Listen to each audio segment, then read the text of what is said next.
Welcome back to Judge Judy Unfiltered, where we unravel the most complex and compelling cases from the courtroom.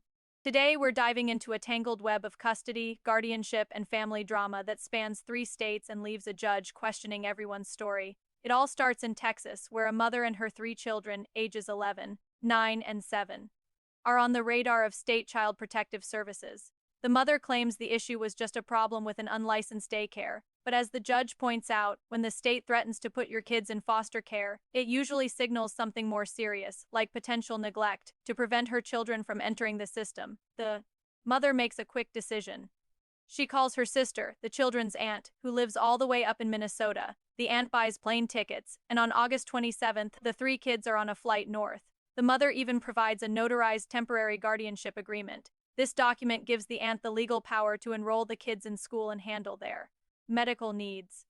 On the surface, it seems like a responsible move to keep the family together and the children safe, but this is where the story takes a sharp turn. Exactly 1 week later, the mother calls the children's father, who lives in North Dakota. She's upset, claiming her sister is now refusing to let her talk to the kids, but the judge immediately latches on to a critical detail from this phone call.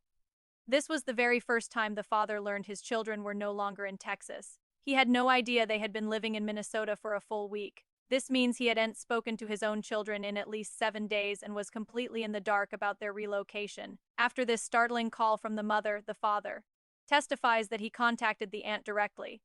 He says the aunt did put the children on the phone, but their response was heartbreaking. According to him, they told him they didn't want to see him. Desperate for a solution, the father turns to his pastor for advice. The pastor suggests a simple, direct approach: call the police. So the father calls the local sheriff, hoping law enforcement can force the aunt to hand over the children to him.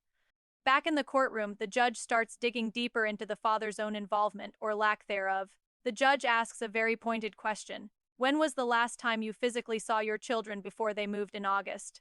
The father's answers become vague. He admits he hadn't traveled to Texas to visit them, but insists that since he and the mother technically share joint custody, the children were always moving back and forth between them.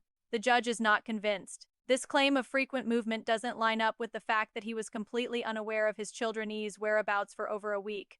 The judge keeps pressing, focusing on the glaring lack of communication between the parents. How could they have a functional co-parenting relationship if one parent could move the children to an entirely different state without the other's knowledge? This case highlights the immense challenges judges face when trying to determine what is truly in the best interest of the children. You have a mother who may have been trying to protect her kids but did so by unilaterally moving them across state lines. You have an aunt caught in the middle, initially helping but now accused of blocking communication. And you have a father who claims to have joint custody but seems disconnected from his children's daily lives. The judge is left to piece together a timeline from conflicting stories, all while 3 kids' futures hang in the balance. What do you think the judge should do?